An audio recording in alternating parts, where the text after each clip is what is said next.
Saudara, kita mau bicara tentang yang tidak melawan kita ada di pihak kita. Saudara, kalau kita diundang seseorang datang ke satu tempat, tentunya kita akan bertanya ya, ini untuk acara apa? Ya kan? Diundang bincang-bincang atau apa, kita tentunya akan bertanya ini acara apa. Tapi kalau diundang makan, ya kayak kemarin saya banyak makan ini, ya kita biasanya nggak mau tahu ya, datang aja gitu. Nah, tahukah saudara bahwa di beberapa tempat di Indonesia itu ada orang-orang yayasan-yayasan yang mau membantu orang-orang miskin dan kekurangan. Dan ketika yayasan ini datang ke RT RW gitu, kemudian pengurus RT, pengurus RW itu akan menanyakan, ini dari siapa? Gitu. Padahal mereka siap dengan bungkusan, seragam sekolah, sepatu sekolah, buku-buku sekolah gitu. Tapi RT RW bertanya, ini dari siapa? Gitu. Dan siap-siaplah kalau kita yayasan Kristen untuk ditolak. Orang mau memberikan sesuatu yang baik saja, membantu, tetapi ada saja orang yang tidak mau menerima gitu dengan itikat yang baik sekalipun gitu.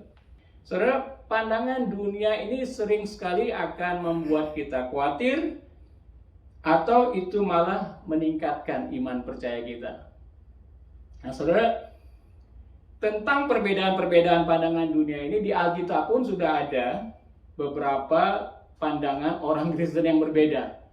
Ya, di dalam kitab 1 Yohanes atau 2 Yohanes sampai khususnya 1 Yohanes dan 2 Yohanes, Yohanes itu menuliskan suratnya itu untuk apa? Untuk adanya ajaran sesat dari kalangan orang Kristen sendiri. Salah satunya adalah mereka percaya Yesus adalah ilahi Tuhan. Tapi mereka tidak percaya bahwa Yesus itu datang sebagai manusia. Karena pandangan mereka manusia ini kotor. Sedangkan ilahi itu kudus. Gak mungkin Yesus itu menjadi manusia. Jadi mereka melihat kedatangan Yesus itu sebagai ilusi saja gitu. Dan dia tidak percaya bahwa dia datang dengan darah dan daging gitu. Makanya di 1 Yohanes dituliskan untuk mengadres yang disebutkan dengan antikristus. Antikristus di 1 Yohanes itu antikristus yang seperti itu. Karena mereka punya konsep bahwa Yesus itu datang sebagai roh saja, bukan sebagai darah dan daging. Padahal di Yohanes 1 ayat 14, firman Allah itu telah datang menjadi seperti manusia. Juga dalam Kisah 15, pada waktu itu Paulus sudah dengan Barnabas, mereka sudah menceritakan siapa Yesus kepada orang-orang Yunani. Karena orang-orang Yahudi itu dikuasai kayak orang-orang kayak Petrus, Yakobus gitu ya. Tapi Paulus itu untuk orang-orang di luar Yahudi. Nah, ketika di daerah Antioquia mulai banyak orang-orang yang percaya, ada banyak orang-orang percaya yang dari latar belakang Yunani, Greek. Nah, orang-orang dari Yahudi yang sudah percaya Yesus, mereka juga datang ke Antioquia dan mereka minta kepada orang-orang Yunani supaya mereka ikut juga tradisi dan hukum Taurat. Ya enggak? Bayangkan kalau orang Indonesia disuruh kayak ikut hukum Taurat seperti itu. Dan mereka nggak terima. Dan Paulus juga sama Barnabas juga nggak terima. Mereka akhirnya membawa kasus ini kepada sidang di Yerusalem. Nah, kemudian dikirimkanlah perintah-perintah supaya mereka tidak perlu ditambahin beban lagi. Kalau sudah percaya Yesus, Yesus datang untuk memerdekakan, malah ditambahin lagi hukum-hukum supaya mereka misalnya tidak sunat menjadi sunat. Dan kemudian mereka juga harus ada ibadah-ibadah khusus pengorbanan dan sebagainya seperti itu yang biasanya orang-orang Yahudi lakukan. Yang akhirnya terjadilah kompromi di situ, di mana akhirnya pemimpin-pemimpin, rasul-rasul membawa supaya mereka semuanya ini diberikan arahan lah, supaya tidak menjadi beban begitu banyak bagi orang-orang percaya. Dalam kitab Galatia juga, karena Paulus yang menuliskan kitab Galatia ini, dia banyak orang-orang yang meminta supaya orang-orang itu disunat. Akhirnya Paulus mengatakan jangan tambah beban orang-orang yang sudah percaya kepada Yesus. Nah, saudara, kita perlu juga memahami beberapa paham yang muncul. Misalnya paham saksi Yehova yang paling populer ya. Bahkan kemarin kita diskusikan itu juga. Paham ini memang paling populer karena paling banyak juga. Tetapi sejak tahun 250 setelah Masehi itu sudah ada yang namanya Arius yang kalau kita kan semuanya sudah percaya bahwa Yesus itu adalah Allah. Tapi mereka memahami bahwa Yesus itu adalah putra Allah gitu. Dia diciptakan. Kalau Allah itu kan sudah ada sebelum segala sesuatunya ada gitu. Sedangkan Yesus itu dilahirkan, diciptakan oleh kuasa Allah gitu. Masalah Yesus itu ada sebelum dunia ada, mereka nggak percaya. Mormon, satu contoh lain, adalah yang mempertentangkan otoritas Alkitab. Pada tahun 17 sampai 18 itu ada seorang namanya Joseph Smith yang dia di Amerika dan mendapatkan pewahyuan langsung dari Tuhan Yesus yang katanya dulunya ada nabi-nabi di Amerika. Oleh karena itu ditulislah namanya buku Mormon begitu. Mereka masih mempercayai kitab Perjanjian Lama, Perjanjian Baru, tetapi mereka juga mempercayai kitab Mormon itu. Nah, di dalam 4 sampai 5 minggu terakhir di Crossway ini kita sebenarnya ingin kembali kepada core strength. Dasar-dasar iman kita itu apa sebenarnya? Mengapa kita menjadi seperti ini? Seperti apa yang kita percayain? Dan apa yang tidak kita percayain? Saudara, kalau kita melihat hal-hal ini tentunya ada banyak sedikit pelencengan. Ada pelencengan di sini, pelencengan di sana, pelencengan di sini. Ada yang besar, ada yang kecil dan sebagainya. Untuk melihatnya memang paling mudah adalah kita melihat yang namanya ortodoksi atau mainstream. Pemahaman mainstream gereja-gereja seperti gereja Baptis, gereja Katolik, kemudian gereja beberapa yang lain yang pemahaman mainstreamnya itu apa sebenarnya yang sama gitu. Yang jauh berbeda seperti kayak Trinitas gitu. Ada orang yang seperti saksi Yehova yang tidak mempercayai begitu. Kenapa kita mempelajari hal ini? Karena ingin kita lebih tahu bagaimana berinteraksi dengan orang-orang di sekitar kita yang berbeda dan bagaimana kita bisa memberikan pengaruh dalam kehidupan mereka. Saudara, ada satu firman Tuhan yang berkata tentang siap sedialah pada segala waktu untuk memberi pertanggungjawab kepada tiap-tiap orang, meminta pertanggungjawaban dari kamu tentang pengharapan yang ada padamu.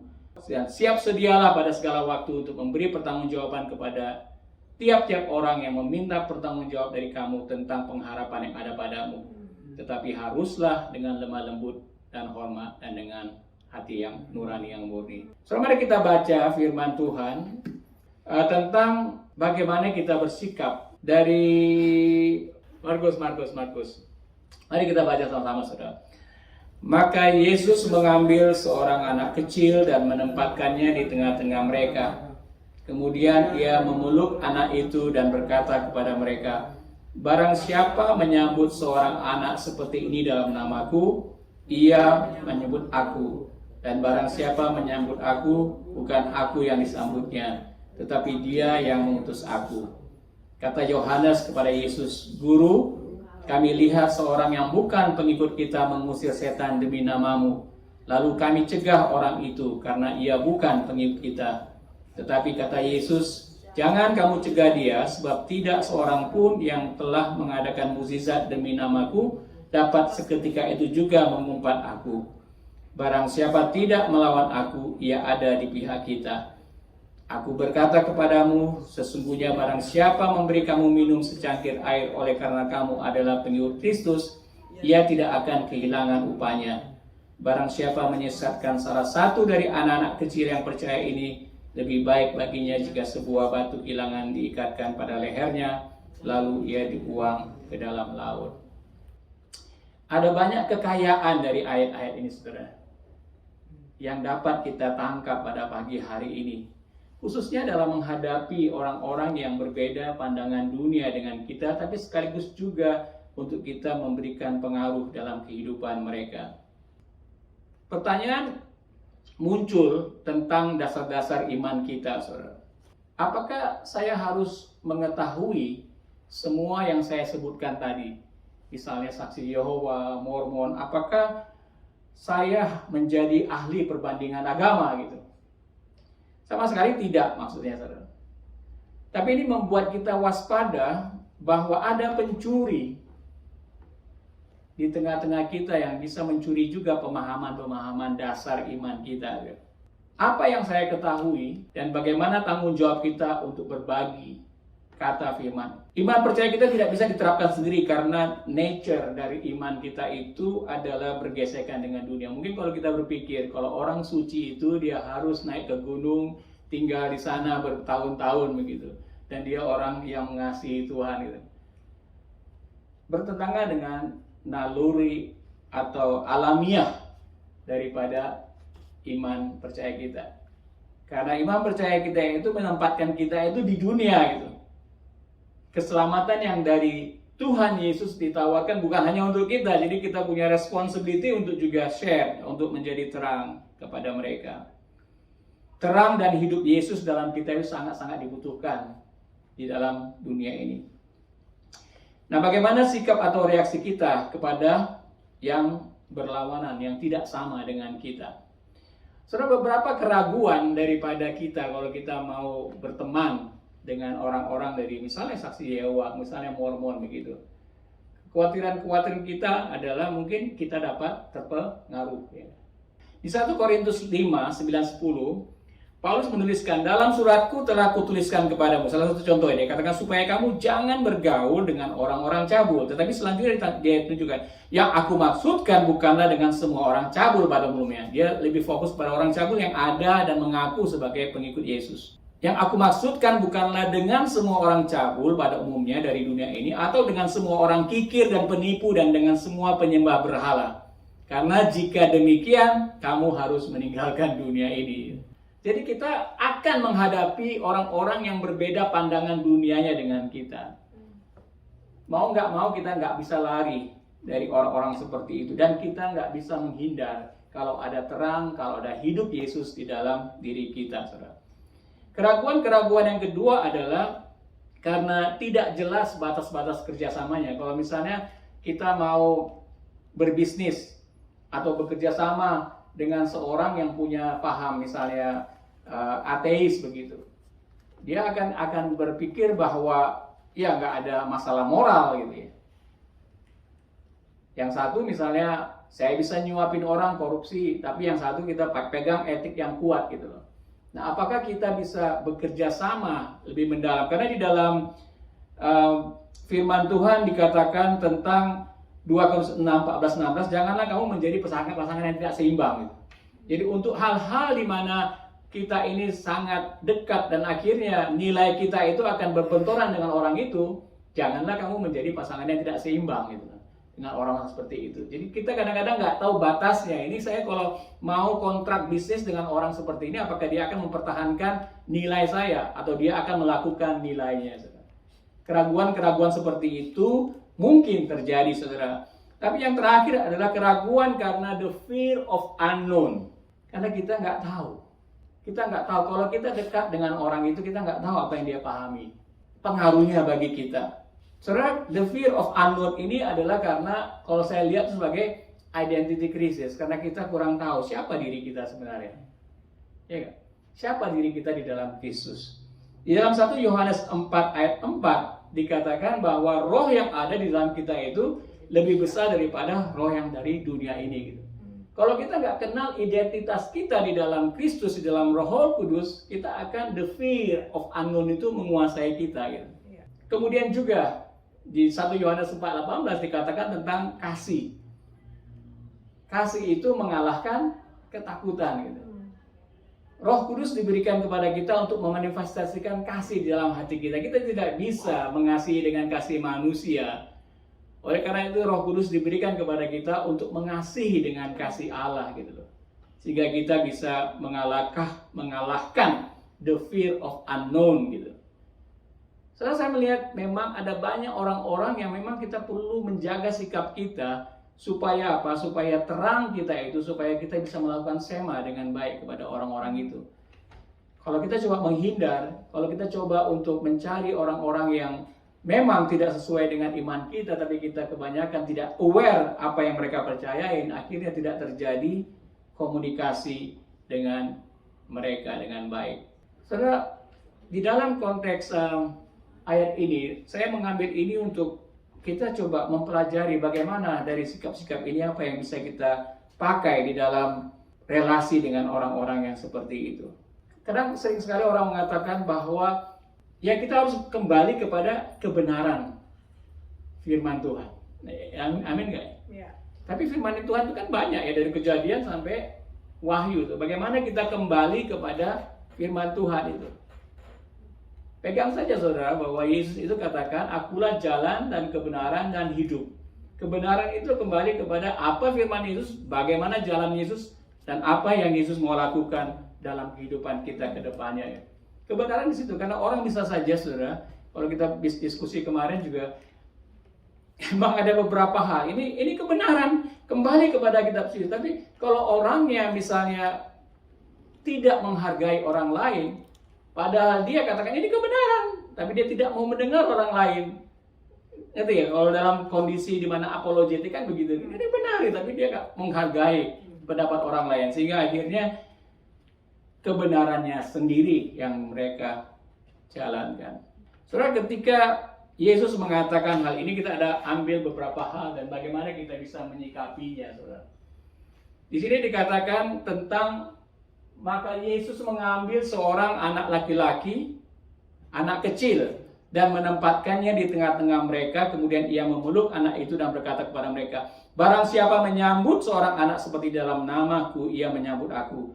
Dan barang siapa menyambut aku, bukan aku yang disambutnya, tapi dia yang mengutus aku. Yesus mengambil anak kecil ini dan mengatakan, siapa yang menyambut anak kecil ini seperti dia memeluknya, dia menyambut aku. Dengan kata lain, Yesus menyamakan orang-orang yang tidak berdaya, orang-orang yang lemah yang ada di sekitar kita, sama seperti seorang anak kecil. Dan sikap kita terhadap anak kecil, anak yang tidak berdaya itu menunjukkan sikap kita menyambut Yesus. Nah, kalau kita melihat memang orang-orang yang tidak memiliki iman yang sama seperti kita, gitu, saudara. Secara prinsip kita melihat memang mungkin mereka kuat, kaya, punya segala pendidikan, tetapi secara iman mungkin mereka orang-orang yang lemah dan tak berdaya. Karena apa? Karena mereka mengandalkan kekuatan mereka sendiri untuk semua yang kelemahan yang mereka hadapi. Apalagi kalau mereka itu adalah orang-orang yang sombong, gitu. Orang-orang yang sombong. Jadi kita sangat sulit untuk bisa berinteraksi menyambut orang-orang seperti itu. Bukan orang-orang yang sombong maksud saya, tetapi orang-orang yang memang dari latar belakang yang tidak sama dengan kita, tetapi mereka memiliki, saudara, kelemahan-kelemahan yang tak berdaya. Dan sikap kita di sini adalah ketika kamu menyambut orang-orang yang lemah seperti itu, karena anak kecil kan anak-anak yang sangat bergantung kepada orang tuanya gitu.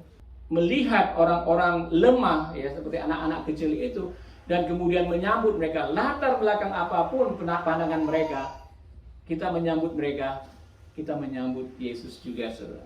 Contohnya itu orang Samaria yang baik hati. Dua orang agama itu menghindari orang yang sakit, tetapi orang Samaria yang baik hati ini datang dan mau beresiko untuk menolong orang yang dirampok gitu, karena dia lemah gitu. Ini pertunjukan daripada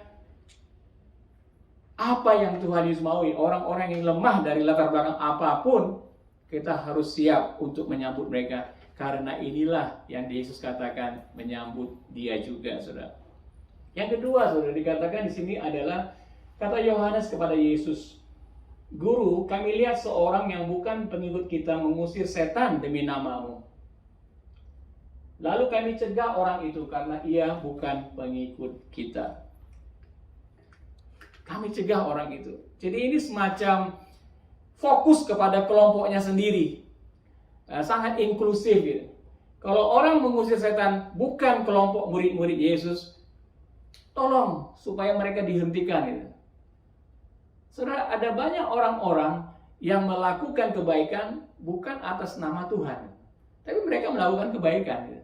Mereka menolong orang-orang yang lemah, yatim piatu. Dari orang-orang dari Muslim sendiri banyak sekali menolong yatim piatu. Ya enggak? Apalagi kalau kita lihat di sini adalah mengusir setan gitu.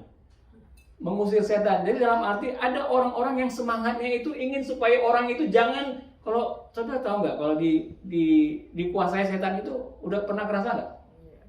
Belum pernah kerasa ya. Saya sering kerasa, bukan dikuasai, tapi ditekan oleh setan. Bangun pagi aja, wah udah mulai berat. Depression masuk gitu. Kemudian ngadapi dengar suara ini, orang bicara, setan mulai menekan dengan pembicaraan itu. Yang kita lihat dari orang-orang di sekitar kita adalah orang-orang yang seperti itu, saudara. Dari latar belakang apapun mereka, kalau semangat mereka adalah untuk membebaskan orang-orang lain dari penderitaan. Walaupun tidak masuk dalam kelompok kita, tapi orang-orang seperti itulah yang menjadi pandangan kita ke depannya untuk menjadi apa? Seseorang yang bisa kita bantu dan sebagainya, atau bisa bekerja sama.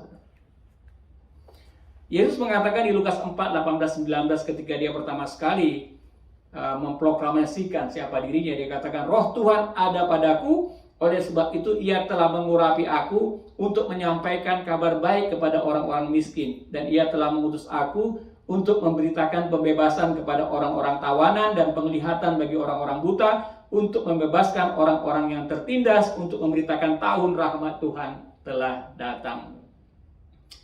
So, yang ketiga adalah kita perlu melihat akal sehat di sini ya. Ketika Tuhan Yesus katakan, "Jangan kamu cegah dia, sebab tidak seorang pun yang telah mengadakan mukjizat demi namaku dapat seketika juga mengumpat aku."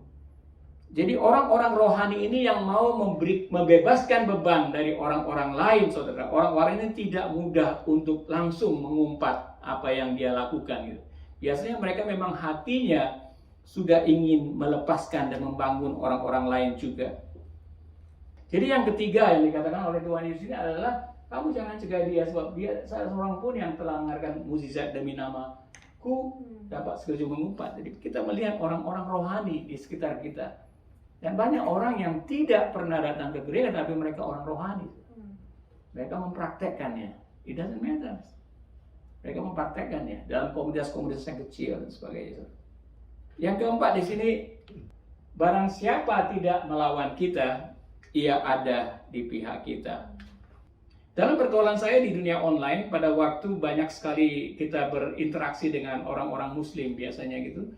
Dan video saya banyak sekali dikomentari macam-macam. Ya itu jelas ya, mereka tidak suka akan video itu.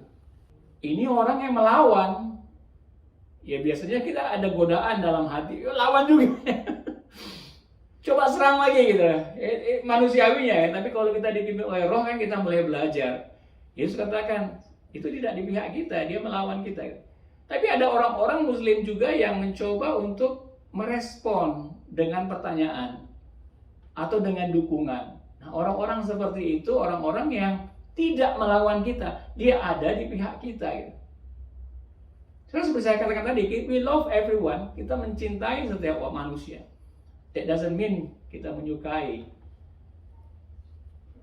mereka semuanya gitu. Dan oleh karena itu kita perlu untuk memilah-milah. Kalau kita mau menjadi saksi, siapa yang ada dan tidak melawan kita gitu. Ya ada di pihak kita. Dan ada banyak sekali orang yang tidak melawan kita itu tidak sama dengan iman percaya kita. Orang-orang seperti itulah yang ada di pihak kita, saudara.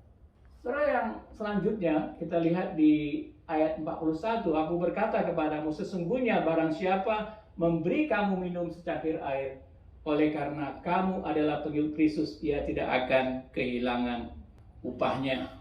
Yang melayani kita orang percaya disebut melayani Yesus. Mereka yang memberikan satu cangkir saja kepada kita karena kita orang, dia itu melayani Yesus. How precious we are. Tapi coba lihat saudara, banyak jemaat-jemaat yang tidak seberuntung kita tinggal di Melbourne ini. Dan mereka juga milik Kristus di Indonesia. Bila ada kesempatan saudara, ketika kita menolong mereka, kita juga sedang melayani Yesus. Saudara, terakhir di sini adalah tentang barang siapa menyesatkan salah satu dari anak-anak kecil yang percaya ini, lebih baik baginya jika sebuah batu kilangan diikatkan pada lehernya lalu dibuang ke dalam laut. Saudara, kita ini memiliki lidah. Firman Tuhan katakan di dalam lidah ada kuasa untuk membunuh dan membangun. Apalagi menyesatkan, saudara. Kita punya potensi luar biasa untuk menyesatkan. Saudara, orang-orang yang berbeda dengan kita, paham apapun mereka, mungkin mereka sedang ditarik oleh Allah. Dan kita satu-satunya yang ada dekat mereka. Oleh karena itu tanggung jawab kita adalah tanggung jawab hidup dan mati juga. Nah, kita bisa menggunakan lidah kita untuk, udahlah kamu kesana aja. Atau kita menyambut mereka karena mereka di pihak kita menurut Tuhan Yesus. Saudara, yang kedua yang biasanya menjadi penghambat itu adalah ignorant, masa bodoh. Lack of knowledge. Kalau ignorance, lack of knowledge, masa bodoh. Sesuatu yang sebenarnya kita bisa pelajari. Dasar-dasar iman kita itu sebenarnya apa? Tuntutan bagi kita itu sebenarnya apa? Dan bagaimana saya mempraktekkannya dalam kehidupan saya sehari-hari. Dua hal ini, saudara, sok pinter dan kemudian ignoran, masa bodoh. Ini bisa menjadi kita penyesat-penyesat bagi orang-orang yang Tuhan sedang tarik, saudara. Bagi yang sok pintar, ya kita rendahkan dirilah. Kita banyak belajar dari Alkitab, tetapi bukan berarti kita menjadi tahu segala sesuatu. Kita terus belajar kembali kepada firman Tuhan. Bagi yang ignoran, ayo mulai belajar dan bertumbuh. Take ownership of your own learning. Penutupnya, saudara, adakah sikap kita yang perlu berubah terhadap orang-orang di luar sana? Dan bagaimana dengan dasar-dasar iman kita sendiri? Siapkah kita memberi pertanggungjawaban iman kita kepada orang lain dalam baik atau tidak baik waktunya?